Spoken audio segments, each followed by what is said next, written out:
Guys, dito na tayo sa Wheelworks.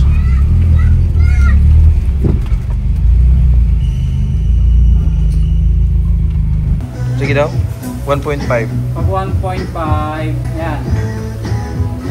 Goods na yun, no? Itong fender, ito na yan. Bababa pa kasi yan. Bababa pa pag may sakay. Pwede na yan siguro. Tapos sa likod, 2. 2. Sige, okay na yan.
Tahimik lang.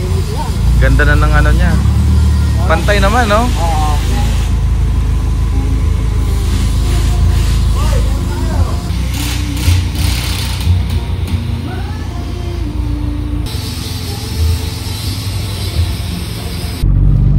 So ayan guys, tapos na tayo magpa-fitment dun sa Wheelworks. Ayan yan, tabingi yung manibela. So kailangan nating ipa-wheel alignment. Okay. Stock ride pa rin.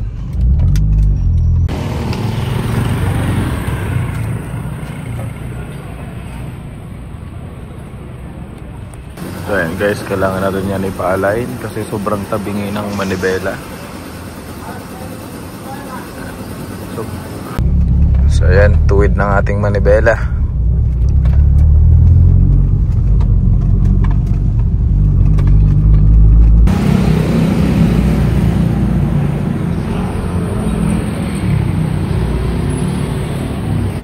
Hey guys, kumusta guys? Happy New Year po sa inyong lahat. Try nating magbalik mag-vlog. Hindi na tayo busy masyado dito sa shop kasi namamanage pa rin naman natin kahit sabay natin yung vlogging natin. Okay? So, yun nga, kanina nagpagawa ako nagpa-fitment ako doon kay Wheelworks sa may Valenzuela. So, ang ganda ng gawa. Sobrang satisfied ako sa gawa nila kasi yung ride niya, napakaganda pa rin ng ride. Kahit lowered na siya, yung ride niya is stock feel pa rin. Kasi ang ginawa nila is in-adjust lang nila yung plate nung shop. So in-adjust nila para mag-lowered siya. Yung likod naman na spring, ang ginawa nila is pinainitan nila tapos press. So maganda yung kanyang drop. Tapos ang kagandahan nun, yung ride, hindi siya nagbabago. Okay? So naranasan ko kasi dati na mag-lowering spring.